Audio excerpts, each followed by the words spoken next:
हम इंसान हमेशा से ना अपना भविष्य जानने के लिए बहुत बेताब रहे हैं। मतलब सदियों से हमने तारों की चाल देखी है, कुंडलियां बनवाई हैं और टैरो कार्ड्स तक पढ़े हैं। हाँ, और आज के इस आधुनिक दौर में तो बड़े बड़े आर्थिक पूर्वानुमान या डेटा एनालिटिक्स का सहारा लिया जाता है। बिल्कुल, हम हर वो कोशिश करते हैं जिससे आने वाले कल का कोई स्पष्ट नक्शा, कोई सटीक ब्लूप्रिंट मिल सके। लेकिन जरा सोचिए, क्या होगा अगर ये पता चले कि भविष्य का सबसे सटीक ब्लूप्रिंट किसी ग्रह की चाल या किसी स्प्रेडशीट में नहीं है, बल्कि इस बात में छिपा है कि हम आज ठीक इसी पल में किस मनस्थिति के साथ अपना काम कर रहे हैं। ये सच में एक बहुत ही उकसाने वाला विचार है, क्योंकि देखिए, जब हम भविष्य को एक बाहरी चीज मानकर उसे खोजने निकलते हैं ना, तो हम अक्सर ये भूल जाते हैं कि भविष्य कोई बनी बनाई मंजिल नहीं है जहाँ हमें बस पहुंचना है। सही बात है। ये तो एक ऐसी सड़क है जिसे हम हर पल अपने हर एक कदम से खुद बना रहे हैं। और मैं मानती हूँ कि हमारी आधुनिक दिक्कत ये नहीं है कि हमारे पास जानकारी की कमी है, बल्कि दिक्कत कुछ और ही है। हाँ, समस्या ये है कि हम उस जानकारी के शोर में इतने ज्यादा खो गए हैं कि वर्तमान के उस एक कदम पर हमारा ध्यान ही नहीं रहता। और बिल्कुल इसी शोर को चीरकर कुछ स्पष्टता लाने के लिए हमारी आज की इस गहन चर्चा में स्वागत है। आज के हमारे इस डीप डाइव का विषय कोई बहुत लंबी चौड़ी किताब या भारी भरकम रिसर्च पेपर नहीं है। जी, आज हमारी स्रोत सामग्री बहुत ही अनोखी और सटीक है। एकदम, हमारे पास श्रीमद् भगवत गीता से लिए गए केवल 2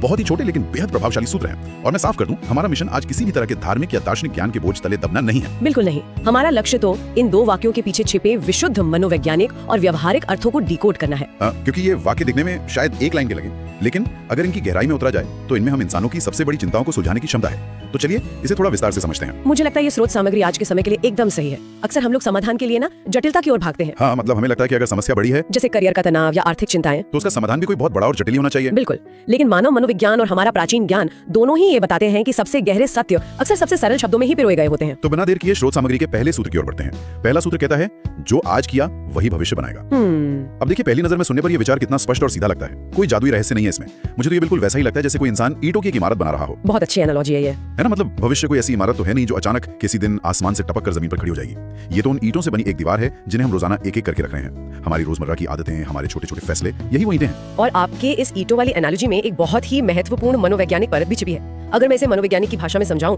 तो ये सूत्र इंसान के लोकस ऑफ कंट्रोल को पूरी तरह से बदल कर रख देता है। लोकस ऑफ कंट्रोल मतलब नियंत्रण का केंद्र। हाँ, लोकस ऑफ कंट्रोल का मतलब है कि इंसान क्या मानता है, क्या उसके जीवन का नियंत्रण बाहरी शक्तियों के पास है या उसके अपने भीतर है। अच्छा, तो जब कोई भाग्य या किस्मत के भरोसे बैठ जाता है, तब उसका लोकस ऑफ कंट्रोल बाहरी होता है। वो खुद को एकदम शक्तिहीन महसूस करता है। मतलब वो मान लेता है कि दीवार का नक्शा कोई और बना रहा है और ईंटें भी कोई और ही रख रहा है। सटीक कहा आपने। लेकिन जैसे ही ये सूत्र कहता है कि जो आज किया वही भविष्य बनाएगा, तो ये पूरी तरह से कॉज एंड इफेक्ट यानी कारण और परिणाम का सिद्धांत स्थापित कर देता है। ये नियंत्रण को वापस इंसान के हाथों में सौंप देता है। बिल्कुल, ये बताता है कि भविष्य कोई रहस्यमय ड्राफ्ट नहीं है। अगर किसी व्यक्ति को अपनी सेहत का भविष्य बदलना है तो उसे आज जिम जाने या सही खाना खाने वाली ईंट रखनी ही होगी। और अगर आर्थिक भविष्य बदलना है तो आज बचत वाली ईंट रखनी होगी। हाँ, ये विचार इंसान को जिम्मेदार बनाता है। लेकिन देखिए, यहाँ मुझे एक बहुत ही बड़ी समस्या दिखाई देती है। कैसी समस्या? अगर इस विचार को कोई इंसान बहुत गहराई से अपने अंदर उतार ले तो क्या ये उसके ऊपर एक भयानक दबाव नहीं डाल देगा? मैं समझ रही हूँ आप क्या कह रहे हैं। मेरा मतलब है, सोचिए कि अगर कोई लगातार ये सोचे कि मेरा आज का हर छोटा बड़ा फैसला मेरा भविष्य तय कर रहा है, तो क्या ये विचार इंसान को गलतियों का डर से डरा नहीं देगा? हाँ, ऐसा लग सकता है। ऐसा महसूस होगा कि जैसे हर एक ईंट को रखने से पहले 1000 बार सोचना पड़े कि कहीं दीवार टेढ़ी ना हो जाए। आधुनिक भाषा में जिसे हम पैरालिसिस बाय एनालिसिस कहते हैं, ये तो हमें फैसले लेने से ही रोक सकता है। ये एक बहुत ही तार्किक और स्वाभाविक पुशबैक है। और सच कहूँ तो अक्सर लोग इसी जगह आकर अटक जाते हैं। वही तो, वो भविष्य की जिम्मेदारी का मतलब भविष्य की चिंता समझ लेते हैं। लेकिन अगर हम इस सूत्र के तंत्र को, इसके मैकेनिज्म को समझें, तो इसका उद्देश्य डराना बिल्कुल नहीं है, बल्कि सशक्त करना और दिमाग को शांत करना है। वो कैसे? मतलब भविष्य तय करने की जिम्मेदारी से किसी का दिमाग शांत कैसे हो सकता है? ये तो विरोधाभास लगता है। इसे इस तरह से देखिए, चिंता या एंजाइटी हमेशा उस जगह पैदा होती है जहाँ हमारा कोई नियंत्रण नहीं होता। हाँ, सही बात है। भविष्य एक ऐसी जगह है जो अभी तक अस्तित्व में ही नहीं है। कोई भी कल में जाकर कुछ नहीं कर सकता और ना ही बीते हुए कल में जाकर कुछ सुधार सकता है। नियंत्रण केवल और केवल आज और अभी के इस एक पल में है। अच्छा, तो अधिकार क्षेत्र सिर्फ वर्तमान है। बिल्कुल। जब ये सूत्र कहता है कि आज का काम ही भविष्य बनाएगा, तो असल में ये कह रहा है कि भविष्य के बारे में सोचना बंद कर दो, क्योंकि वहाँ तुम्हारा कोई जुरिस्डिक्शन या अधिकार क्षेत्र है ही नहीं। सिर्फ इस वर्तमान क्षण की एक ईंट पर फोकस करो। हाँ, जब कोई अपना पूरा ध्यान सिर्फ आज की उस एक ईंट को सही तरीके से रखने पर लगा देता है, तो वो भविष्य के उस धुंधले और डरावने कोहरे से बाहर आ जाता है। अरे वाह,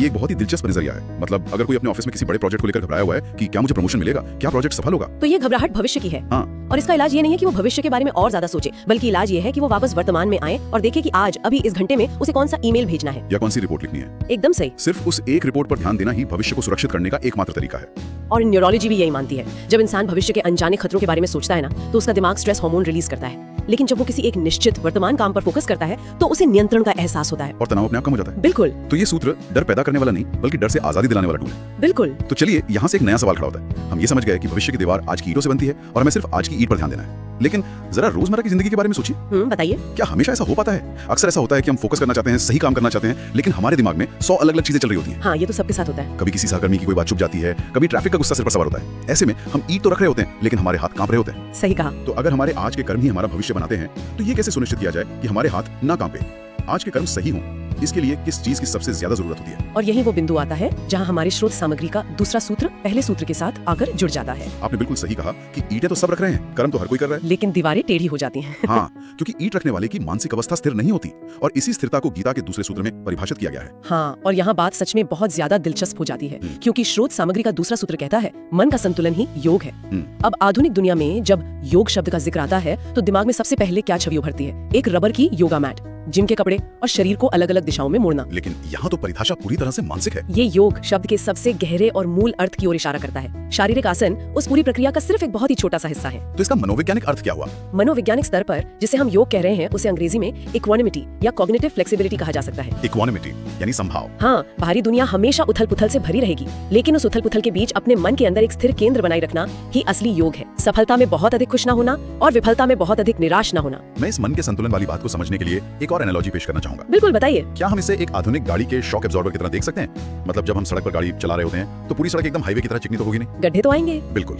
जीवन की परेशानियां, चुनौतियां, रिश्तों में खटास, ये सब उन गड्ढों की तरह हैं और गाड़ी के शॉक एब्जॉर्बर ये तय करते हैं कि गड्ढों के बावजूद गाड़ी का केबिन स्थिर रहे और गाड़ी बिना पलटे आगे बढ़ती रहे। ये एनालॉजी बहुत कुछ स्पष्ट करती है, लेकिन इसमें एक और दिलचस्प परत जोड़ने की जरूरत है। वो क्या? शॉक एब्जॉर्बर की सबसे बड़ी खूबी क्या होती है? वो सड़क के गड्ढों को खत्म नहीं करता, न ही वो सड़क को रातों रात चिकना बनाता है। हाँ, बाहरी वास्तविकता तो वैसी ही रहती है। बिल्कुल, गड्ढा अपनी जगह रहता है और गाड़ी का पहिया उस गड्ढे में गिरता भी है। शॉक एब्जॉर्बर सिर्फ ये करता है कि वो उस प्रभाव को सोख लेता है। ठीक इसी तरह मन का संतुलन जीवन की समस्याओं को जादू से गायब नहीं कर देता। बीमारियां आएंगी, लोग बुरा व्यवहार भी करेंगे, हाँ, नुकसान भी होंगे, लेकिन संतुलित मन ये सुनिश्चित करता है कि इन झटकों के कारण इंसान अपना मानसिक संतुलन खोकर कोई ऐसा गलत कदम न उठा ले जो उसके भविष्य को और ज्यादा खराब कर दे। मुझे लगता है कि इस बात को थोड़ी और गहराई से समझने के लिए क्यों और कैसे पर बात करनी चाहिए। आखिर ये संतुलन इतना महत्वपूर्ण क्यों है? असंतुलित होने पर असल में होता क्या है हमारे अंदर? इसे समझने के लिए हमें थोड़ा सा मस्तिष्क विज्ञान या ब्रेन साइंस की तरफ चलना होगा। देखिए, जब हम किसी गहरे तनाव में होते हैं, मान लीजिए बहुत ज्यादा गुस्से में या डर में, तो हमारे दिमाग का एक हिस्सा जिसे अमिगडाला कहते हैं वो हावी हो जाता है। इसे अमिगडाला हाईजैक कहा जाता है। अरे हाँ, अमिगडाला हाईजैक, मैंने पढ़ा इसके बारे में। तो उस समय हमारे दिमाग का वो हिस्सा काम करना बंद कर देता है जो तर्क और सही फैसले लेने के लिए जिम्मेदार होता है, जिसे प्रीफ्रंटल कॉर्टेक्स कहते हैं। मतलब सोचने समझने की शक्ति सो जाती है। एकदम। तो जब कोई अपनी सफलता में अहंकार से भर जाता है या नाकामी पर गहरे अवसाद में डूब जाता है तो उसका तर्क करने वाला दिमाग सो जाता है, और ऐसे असंतुलित समय में इंसान जो भी फैसले लेता है, यानी जो भी नई ईंट रखता है, वो लगभग हमेशा गलत और टेढ़ी ही होती है। ये बहुत ही सटीक व्याख्या है। मतलब अगर सुबह ट्रैफिक में किसी ने मेरी गाड़ी के आगे कट मार दिया और मेरा अमिगडाला हाईजैक हो गया, हाँ, और आप उस गुस्से को पूरे दिन अपने साथ लेकर घूमे, और फिर ऑफिस में जाकर बिना किसी गलती के अपनी टीम पर चिल्ला दूं या घर आकर परिवार के साथ रूखा व्यवहार करूं, तो असल में मैं अपनी ही भविष्य की इमारत में गलत ईंटें चुन कर रख रहा हूं। आप अपना ही नुकसान कर रहे हैं। और इसीलिए सूत्र कहता है कि अनुकूल और प्रतिकूल परिस्थितियों में संतुलन रखना ही योग है, क्योंकि केवल एक शांत दिमाग ही ये देख सकता है कि भविष्य के लिए सबसे सही कदम कौन सा है। लेकिन यहाँ मैं थोड़ा सा पुशबैक देना चाहूंगी, या कहूँ कि एक ऐसा सवाल उठाना चाहूंगी जो बहुत से लोगों के मन में आ सकता है। जी बिल्कुल, पूछिए। क्या इस तरह के संतुलन का मतलब पूरी तरह से भावहीन हो जाना है? क्या इसका मतलब ये है कि इंसान एक रोबोट बन जाए? मतलब उसे ना तो किसी सफलता की खुशी महसूस हो, ना किसी के जाने का दुख हो, ना गुस्सा है, क्योंकि अगर भावनाएं ही नहीं है तो इंसान होने का मतलब ही क्या है? क्या ये संतुलन हमें एक पत्थर नहीं बना लेता? ये एक बहुत ही शानदार सवाल है, और मैं बता दूं कि ये शायद इस दर्शन के बारे में सबसे आम और सबसे बड़ी गलतफहमी है। अच्छा। हाँ, और इसे दूर करना बहुत जरूरी है। संतुलन का मतलब किसी भी तरह से सुन्न हो जाना या रोबोट बन जाना नहीं है। भावनाओं को महसूस न करना संतुलन नहीं है, बल्कि भावनाओं का गुलाम न बनना असली संतुलन है। भावनाओं का गुलाम न बनना, इसे किसी रोजमर्रा के उदाहरण से थोड़ा और साफ करें ना। जरूर। देखिए, इंसान होने के नाते भावनाओं का आना एकदम स्वाभाविक है। अगर अन्याय होता है तो क्रोध आएगा ही, कोई अपना दूर जाता है तो दुख होगा ही। हाँ, वो तो बायोलॉजिकल है। बिल्कुल।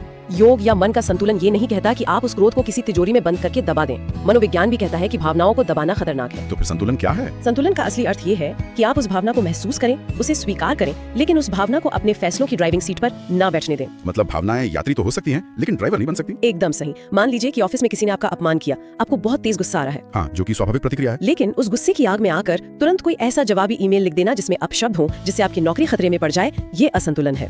समझाओ। संतुलन ये है कि आप खुद से कहें, हाँ मुझे बहुत गुस्सा आ रहा है, लेकिन अभी इस गुस्से में प्रतिक्रिया देना मेरी भविष्य की दीवार को कमजोर करेगा। मैं इसे कल शांत दिमाग से सुलझाऊंगा। तो भावनाओं के बीच भी ये देख पाना कि क्या करना सही है, यही सच्चा योग है। हाँ, जाने माने मनोचिकित्सक विक्टर फ्रैंकल भी यही कहते थे कि किसी भी घटना और हमारी प्रतिक्रिया के बीच एक खाली जगह होती है, और उसी खाली जगह में हमारी आजादी और हमारा संतुलन छिपा है। ये तो वाकई में आंखें खोलने वाला नजरिया है। तो अगर हम अपनी गाड़ी वाले शॉक एब्जॉर्बर के उदाहरण पर वापस जाएं। हाँ, बताइए। शॉक एब्जॉर्बर उस झटके को नकारता नहीं है, वो खुद सिकुड़ता है, दबाव महसूस करता है, लेकिन वो उस झटके की ऊर्जा को इंजन या यात्रियों तक इस तरह नहीं पहुंचने देता कि गाड़ी ही पटरी से उतर जाए। बहुत खूब।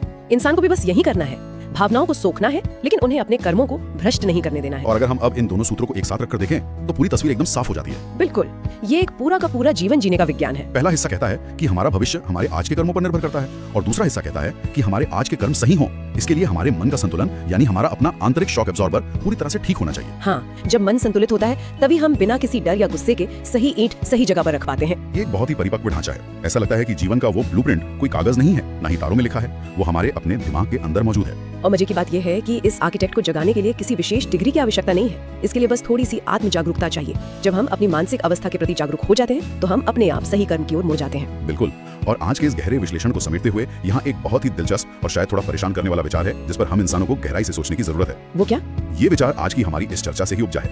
हमने देखा कि आज का हर एक कार्य हमारे कल का निर्माण करता है और सही कार्य के लिए मन का संतुलन अनिवार्य है। तो क्या इसका सीधा सा मतलब ये नहीं है कि हर बार जब हम असंतुलित होकर किसी छोटी सी बात पर भड़क कर या डर में कोई प्रतिक्रिया देते हैं तो हम अनजाने में ही बिना सोचे समझे अपने लिए एक उथल पुथल भरे भविष्य की नींव रख रहे होते हैं? ये एक ऐसा सवाल है जो सच में इंसान को अपने उन छोटे छोटे क्षणों पर भी रुककर विचार करने के लिए मजबूर कर देता है जिन्हें वो अक्सर महत्वहीन समझता है। क्या रोजमर्रा की जिंदगी में हमारी हर एक असंतुलित प्रतिक्रिया कल के किसी बड़े संकट की पहली ईंट है जिसे हम खुद अपने हाथों से रख रहे हैं? ये आत्मनिरीक्षण का एक बहुत बड़ा दरवाजा खोलता है। और यही वो विचार है जिसके साथ हम आज के इस डीप डाइव को यहीं रोकेंगे। उस ब्लूप्रिंट को हमेशा याद रखना जरूरी है और खुद से ये पूछना भी कि आज जो ईंट रखी जा रही है क्या वो एक शांत और संतुलित मन से रखी जा रही है? इस चर्चा का हिस्सा बनने के लिए बहुत बहुत धन्यवाद। इस विचार पर मनन करना हम सभी के लिए बहुत कुछ बदल सकता है। फिर मिलेंगे एक नई सोच और एक नए विषय के साथ।